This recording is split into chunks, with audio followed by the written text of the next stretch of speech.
जय हिंद साथियों, स्वागत है आपका हमारे YouTube चैनल कंपटीशन की तैयारी पर। आज की वीडियो में हम 8 फरवरी का करंट अफेयर्स पढ़ेंगे। चलिए शुरू करते हैं। पहला प्रश्न है, हाल ही में कर्नाटक के तमकुरु में तमकुरु औद्योगिक टाउनशिप की आधारशिला किसने रखी है? तो इसकी आधारशिला रखी है माननीय प्रधानमंत्री श्री नरेंद्र मोदी जी ने। प्रधानमंत्री नरेंद्र मोदी जी ने कर्नाटक के तमकुरु में तमकुरु औद्योगिक टाउनशिप की आधारशिला रखी है। 3 चरणों में 8,484 एकड़ में तमकुरु औद्योगिक टाउनशिप का विकास चेन्नई बंगलुरु औद्योगिक कॉरिडोर के हिस्से के रूप में किया जाएगा। यह पूरी परियोजना राष्ट्रीय औद्योगिक गलियारा विकास कार्यक्रम के अंतर्गत आती है। प्रधानमंत्री जी ने 6 फरवरी से 8 फरवरी तक आयोजित होने वाले इंडिया एनर्जी वीक कार्यक्रम का भी उद्घाटन किया। इस कार्यक्रम का उद्देश्य भारत की progress as an energy transition powerhouse को प्रदर्शित करना है। यह आयोजन उन चुनौतियों और अवसरों पर चर्चा करने के लिए पारंपरिक और गैर पारंपरिक ऊर्जा उद्योग, सरकारों और शिक्षा जगत के नेताओं को एक साथ लाएगा, जो एक जिम्मेदार ऊर्जा परिवर्तन प्रस्तुत करते हैं। अब बात कर लेते हैं कर्नाटक की। कर्नाटक की राजधानी है बेंगलुरु। मुख्यमंत्री श्री बसवराज बोम्मई, राज्यपाल थावरचंद गहलोत।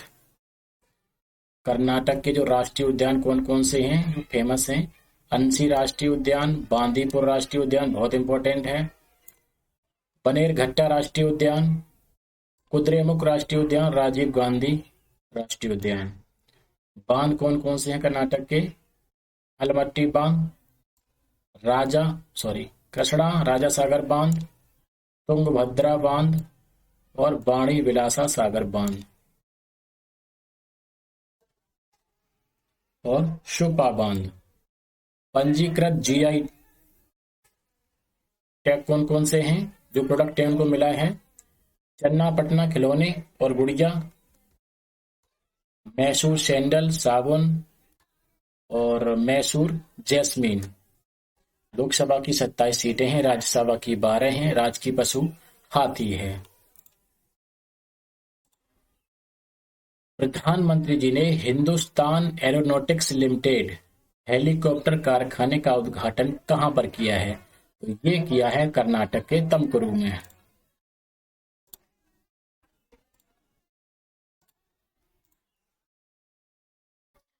प्रधानमंत्री मोदी जी ने 6 फरवरी को तमकुरु में हिंदुस्तान एरोनॉटिक्स लिमिटेड के हेलीकॉप्टर कारखाने का उद्घाटन किया है। तमकुरु में हिंदुस्तान एरोनॉटिक्स कारखाने की बात करते हैं तो यह हेलीकॉप्टर फैक्ट्री एशिया की सबसे बड़ी हेलीकॉप्टर निर्माण फैक्ट्री है। यह शुरुआत में लाइट यूटिलिटी हेलीकॉप्टर का उत्पादन करेगी। प्रारंभ में कारखाना प्रति वर्ष लगभग 30 हेलीकॉप्टरों का उत्पादन करेगा और उसके बाद उसकी क्षमता को चरणबद्ध तरीके से प्रति वर्ष 60 और फिर 90 हेलीकॉप्टरों का उत्पादन करने के लिए बढ़ाया जाएगा। अब बात करते हैं हिंदुस्तान एरोनॉटिक्स लिमिटेड की।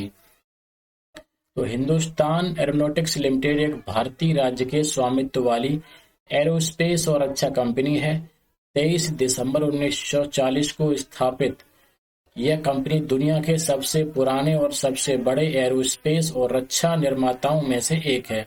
इसका हेडक्वार्टर बेंगलुरु में है। यह रक्षा मंत्रालय के तहत काम करती है। इसने भारतीय वायुसेना के लिए Tejas light combat aircraft, light combat helicopter, उन्नत लाइट हेलीकॉप्टर आदि का उत्पादन किया है। इसके अध्यक्ष कौन है? आर माधवन। काफी इंपॉर्टेंट क्वेश्चन है और कर्नाटक के बारे में आपको हम बता चुके हैं। अगला प्रश्न देखते हैं, संत रविदास जी की जयंती कब मनाई गई? तो ये हाल ही में मनाई गई 5 फरवरी को। तो 5 फरवरी 2023 को संत रविदास जी की जयंती मनाई गई है। यह जयंती जो है माघ पूर्णिमा को मनाई जाती है। माघ महीने की पूर्णिमा को मनाई जाती है। यह 14वीं शताब्दी के संत और उत्तर भारत में भक्ति आंदोलन के सुधारक थे। कौन? संत रविदास जी। ऐसा माना जाता है कि इनका जन्म उत्तर प्रदेश के वाराणसी में एक मोची परिवार में हुआ था। एक ईश्वर में विश्वास और अपनी निष्पक्ष धार्मिक कविताओं के कारण उन्हें प्रसिद्धि मिली। उन्होंने अपना पूरा जीवन जाति व्यवस्था के उन्मूलन के लिए समर्पित कर दिया और ब्राह्मणवादी समाज की धारणा का खुले तौर पर तिरस्कार किया। रविदास के भक्ति छंदों को गुरु ग्रंथ साहब के नाम से जाने जाने वाले सिख धर्म ग्रंथों में शामिल किया गया है। आदि ग्रंथ में रविदास की 41 कविताएं शामिल हैं और वह सिख धर्म के इस अग्रणी प्रामाणिक ग्रंथ के 36 योगदानकर्ताओं में से एक हैं। हिंदू धर्म के भीतर दादूपंथी परंपरा के पंचवाड़ी पाठ में रविदास की कई कविताएं भी शामिल हैं। वह रविदासिया धार्मिक आंदोलन के भीतर केंद्रीय व्यक्ति भी हैं। अब बात कर लेते हैं वाराणसी की। वाराणसी उत्तर प्रदेश में, उत्तर प्रदेश की राजधानी है लखनऊ। मुख्यमंत्री योगी आदित्यनाथ जी हैं। राज्यपाल श्रीमती आनंदीबेन पटेल हैं। फरवरी 2023 में प्रधानमंत्री जी की आर्थिक सलाहकार परिषद के सदस्य के रूप में किसे नियुक्त किया गया है? तो ये नियुक्त किया गया है शमिका रवि को। शमिका रवि को प्रधानमंत्री के आर्थिक सलाहकार परिषद के रूप में नियुक्त किया गया है। वह एक अर्थशास्त्र की प्रोफेसर और शोधकर्ता हैं। वह वर्तमान में ब्रुकिंग्स इंस्टीट्यूट वाशिंगटन डीसी में गवर्नेंस स्टडीज प्रोग्राम की अनिवासी वरिष्ठ फेलो भी हैं। अर्थशास्त्री विवेक देवराय की अध्यक्षता वाली इस सलाहकार परिषद में वर्तमान में 1 सदस्य और 6 अंशकालिक सदस्य हैं।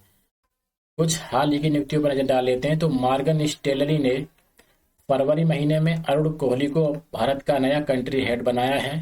भारतीय अमेरिकी डॉक्टर अमी बेरा को खुफिया मामलों को संभालने वाली यूएस हाउस कमेटी के सदस्य के रूप में नियुक्त किया गया है। प्रशांत अग्रवाल को लाओ पीपुल्स डेमोक्रेटिक रिपब्लिक में भारत के अगले राजदूत के रूप में नियुक्त किया गया है। अब बात करते हैं प्रधानमंत्री आर्थिक सलाहकार परिषद के बारे में।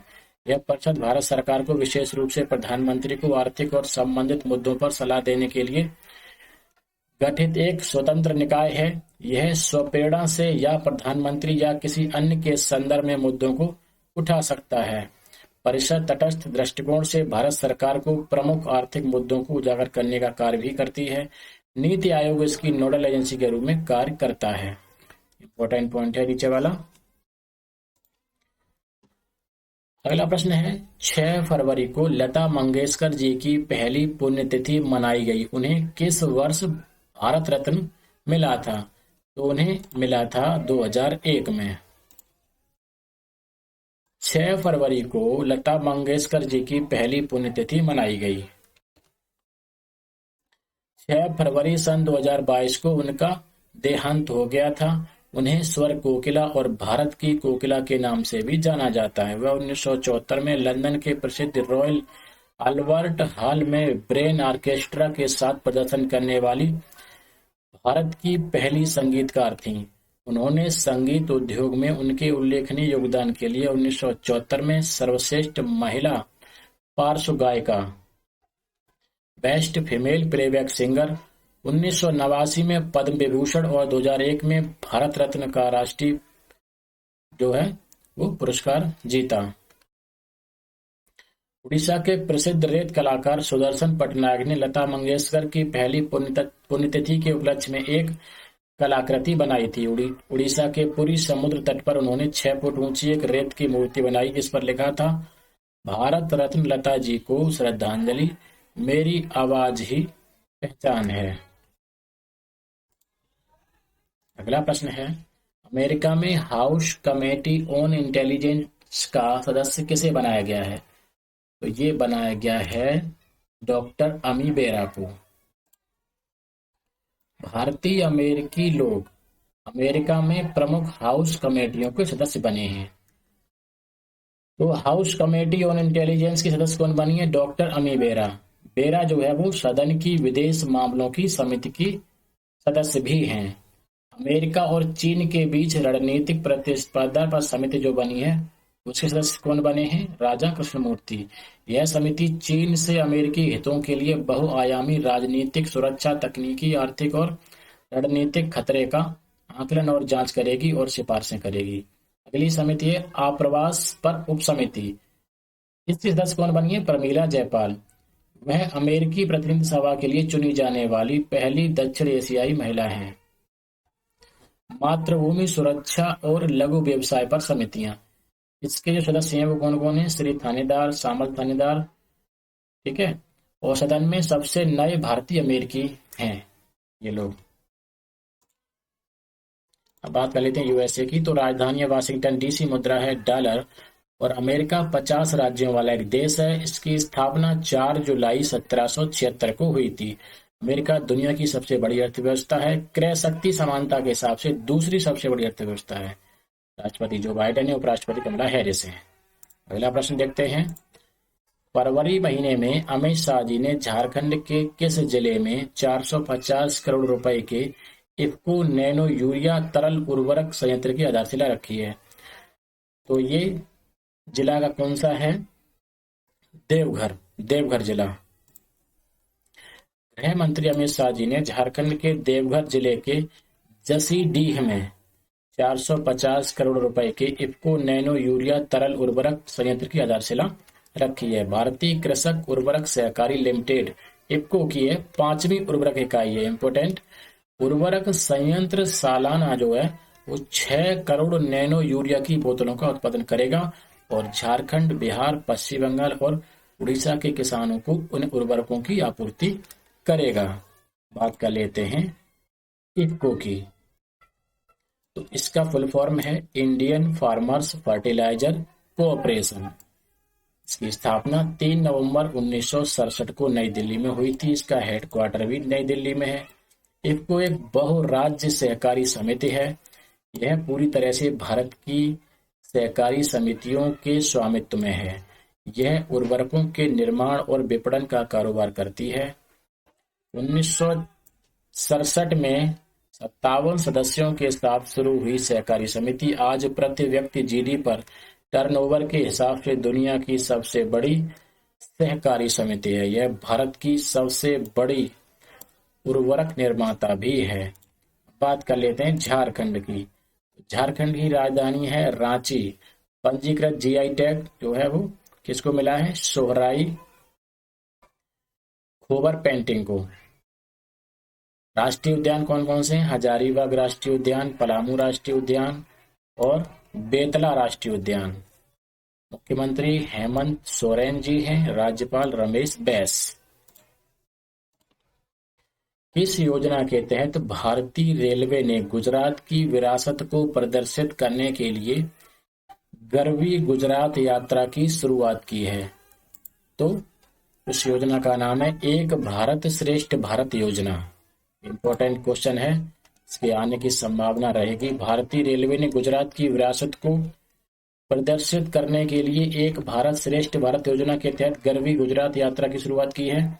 यह गरवी गुजरात यात्रा जो 28 फरवरी को दिल्ली सफदरगंज स्टेशन से प्रस्थान करेगी। इसमें Statue of Unity, Champaner, Somnath, Dwarka, Nageshwar, Bet Dwarka, Ahmedabad, Modhera और पाटन सहित गुजरात के प्रमुख तीर्थ और विरासत स्थलों का दौरा शामिल है। प्रथम एसी और द्वितीय एसी श्रेणी वाली यह अत्याधुनिक भारत गौरव डीलक्स एसी टूरिस्ट ट्रेन 8 दिनों के समावेशी दौरे के लिए संचालित की जाएगी। इसमें 156 पर्यटक सवार हो सकते हैं। आईआरसीटीसी ने ग्राहकों को ईएमआई भुगतान विकल्प उपलब्ध कराने के लिए पेमेंट गेटवे के साथ भी करार किया है। अब बात करते हैं एक भारत श्रेष्ठ भारत योजना की। इसे विभिन्न राज्यों और केंद्र शासित प्रदेशों के लोगों के बीच जुड़ाव को बढ़ावा देने के लिए 2015 में लॉन्च किया गया था। यह शिक्षा मंत्रालय की एक पहल है। इसके तहत प्रत्येक राज्य और केंद्र शासित प्रदेश को एक समय अवधि के लिए दूसरे राज्य अथवा केंद्र शासित प्रदेश के साथ जोड़ा जाएगा। इस दौरान वे भाषा, साहित्य, खान-पान, त्योहार, सांस्कृतिक आयोजनों, पर्यटन आदि के क्षेत्रों में एक दूसरे के साथ एक जो है वार्ता करेंगे। बात कर लेते हैं गुजरात की राजधानी गांधीनगर। मुख्यमंत्री भूपेंद्र भाई पटेल, राज्यपाल श्री आचार्य देवव्रत। किस देश ने हाल ही में अपने बैंक नोटों से ब्रिटिश राजतंत्र के प्रतीक को हटाने की घोषणा की है? तो ये की है ऑस्ट्रेलिया ने। ऑस्ट्रेलिया ने अपने बैंक नोटों से ब्रिटिश राजतंत्र के प्रतीक को हटाने की घोषणा की है। ऑस्ट्रेलिया ने घोषणा की है कि वह अपने बैंक नोटों से ब्रिटिश सम्राट के प्रतीक को हटा देगा। दिवंगत महारानी एलिजाबेथ द्वितीय की छवि को $5 के नोट पर स्वदेशी संस्कृति का सम्मान करने वाले डिजाइन के साथ बदल दिया जाएगा। केंद्रीय बैंक के उनके उत्तराधिकारी चार्ल्स तृतीय को $5 के नोट से बाहर करने के फैसले का मतलब है कि ऑस्ट्रेलिया की कागजी मुद्रा पर किसी ब्रिटेन स्थित सम्राट का प्रतीक नहीं रहेगा। मौजूदा जो है $5 का नोट जो है वो वैलिड रहेगा। ऑस्ट्रेलिया एक संप्रभु देश है जिसमें ऑस्ट्रेलियाई महाद्वीप की मुख्य भूमि, तस्मानिया द्वीप और कई छोटे द्वीप शामिल हैं। ऑस्ट्रेलिया ओशनिया में क्षेत्रफल की दृष्टि से सबसे बड़ा देश है और दुनिया का छठा सबसे बड़ा देश है। 1606 में डच नाविक विलेम जांस जून ऑस्ट्रेलिया पहुंचने वाले पहले यूरोपीय थे। प्रधानमंत्री कौन है? Anthony Albanese. राजधानी कैनबरा है। जनसंख्या जो है 2.57 करोड़ है 2021 के अनुसार।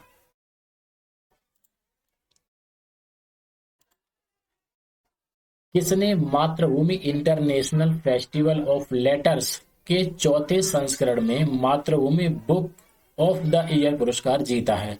तो ये जीता है डॉक्टर पैगी मोहन ने। डॉक्टर पैगी मोहन, लेखिका डॉक्टर पैगी मोहन ने मातृभूमि इंटरनेशनल फेस्टिवल ऑफ लेटर्स के चौथे संस्करण में मातृभूमि बुक ऑफ द ईयर पुरस्कार जीता है, जिसका आयोजन 5 फरवरी को किया गया था। प्रवासन के परिणाम अर्थात आउटकम ऑफ माइग्रेशंस के रूप में भाषा के विकास को चित्रित करने वाली उनकी पुस्तक, इसका नाम है वांडरर्स, किंग्स एंड मर्चेंट्स। इसने यह पुरस्कार जीता है। इस अवार्ड में उन्हें एक मूर्ति और नगद पुरस्कार के रूप में 2 लाख रुपए दिए गए।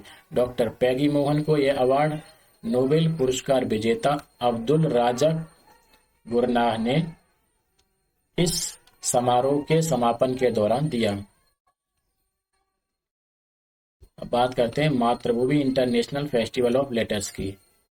तो ये इसको जो है मलयालम में का के नाम से जाना जाता है। इसमें 400 से अधिक लोगों के नाम शामिल हैं जो रचनात्मक क्षेत्रों से जुड़े हैं। इन नामों में कई नोबेल और बुकर पुरस्कार विजेता और ज्ञानपीठ पुरस्कार विजेता भी शामिल हैं। यह जो है चौथा संस्करण था जिसकी थीम थी इतिहास की छाया भविष्य की रोशनी, अर्थात shadow of history lights off the future. और साथ ही मातृभूमि अपना शताब्दी वर्ष मना रही है। ये जो है इसकी थीम थी। चलिए हाल के पुरस्कार और सम्मान पर डाल लेते हैं। तो हिमालयन मोतियाबिंद परियोजना के सह संस्थापक और प्रख्यात नेपाली नेत्र रोग विशेषज्ञ डॉक्टर सेंड्रुप रुइट ने जनवरी महीने में मानवता की सेवा के लिए ISA पुरस्कार 2021-22 जो है जीता है। 11 जनवरी को जयपुर इंटरनेशनल फिल्म फेस्टिवल के 15वें संस्करण में अपर्णा सेन को लाइफ टाइम अचीवमेंट अवार्ड से सम्मानित किया गया है। लेखक अंबिका सूथन मंगड को उनके लघु कथाओं के संग्रह प्राणवायु के लिए उडक कुजल पुरस्कार 2022 जो है वो दिया गया है। दोस्तों ये थे आज के करंट अफेयर के महत्वपूर्ण प्रश्न। आज की वीडियो में इतना ही। जय हिंद, जय भारत।